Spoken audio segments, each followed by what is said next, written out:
السلام عليكم. موضوع maanta wuxuu ku saabsan yahay shakhsi caadi ah, la mid ah adiga ama ila mid ah aniga. Wuxuu dheeryahay dadka uu kaga duwan yahay ma jirto.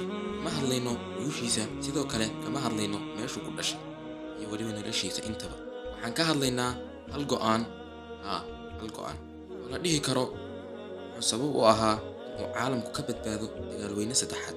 Go'aankaas oo ku filan in magaciisu taariikhda galo. Wax badan ayaan aragnay filimada khayaaliga ah toore caalamka ka badbaadinaya musiibo ku soo socota islamarkaana ku difaacaya awood uu gaar u leeyahay, iyadoo ay taasi wax aan macquul ahayn tahay ama aasan dhici karin. Si kastoo awood u sarreysa leeyahay, ma dhici karto in uu ka hortago awood caalamka u handadaysa inay burburiso. Laakiin maanta waxaan ka hadlaynaa shakhsi run ah, si khayaaliga ka baxsan la dhihi karo caalamka ayuu badbaadiyay si dhab ah. Qisadu soo bilaabanaysaa 1962 markay midowga Sofiyeetku si sir ah saldhigyo nukliyeer ugu soo rakibeen Kuuba dhawaadka xuduudda Mareykanka. Hadafkooduna uu yahay ganida Ameerika meel u dhow xuduudkeeda haddii loo baahdo, taas oo ka dhigan hanjabaad cad weliba si badheedh ah, taas oo ah khatar ku wajahan amniga qaranka Mareykanka. Waxaa ogaaday CIA-da Mareykanka saldhigyada nukliyeerka Sofiyeetku leeyahay, wuxuuna caalamku ku sigtay dagaal nukliyeer ah in uu qarxo uu sabab u noqon karo hadday madax isla galaan labada quwadood ee caalamka waa Ruushka iyo Ameerika, iyo midda kale u soo weerarto hubka waxgumaada ee nukliyeerka ah.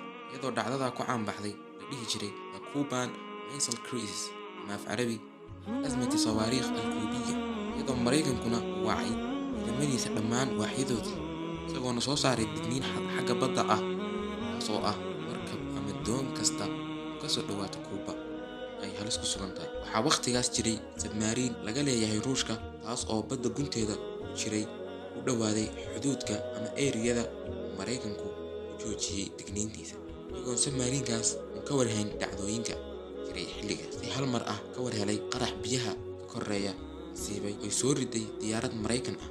Ciidanka badda hoosteeda ku jiray ay u maleeyeen madax nukliyeer ah oo ku soo riday Mareykanku.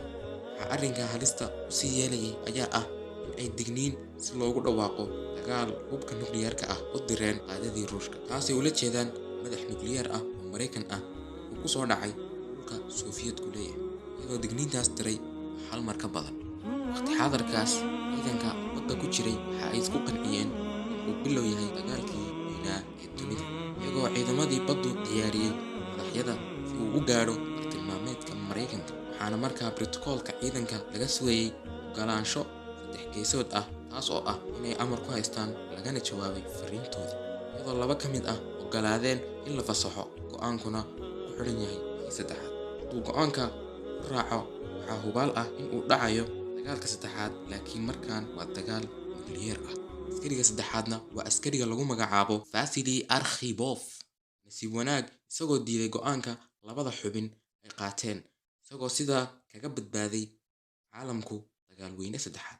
Vasily wuxuu isku qanciyay in uusan raadaarku soo qaban fariinta soo gaadhina ay ahayd fariin si khaldan ah. Waxaa la dhahaa hadduu ogolaan lahaa waxaa shidmi lahaa dagaalweyne saddexaad, waxaana la isweydaarsan lahaa wax ka badan 5,500 oo madax nukliyeer, waxaana taariikhda saa kaga bixi lahaa magaalooyin waaweyn sida Washington, Moscow, London iyo Paris iyo kumanaan magaalo oo kale. Ilaa maantadan go'aankaas Vasily Arkhipov waxaa lagu tiriyaa go'aanada ugu sawaabsan taariikhda. Dhacdada xaqiiqda ah waxaa laga metelay filim Mareykan ah oo lagu magacaabo The Man Who Saved the World 2014, ama macnaheedu yahay ninkii badbaadiyay caalamka. Filimka waxaa la duubay 2014. Fiidiyogana maanta intaas ayuu ku egyahay. Fadlan haddaad channelka ku cusub tahay, subscribe saar, fiidiyoga like saar, share dheh, commenti ka soo bixi. Waa inoo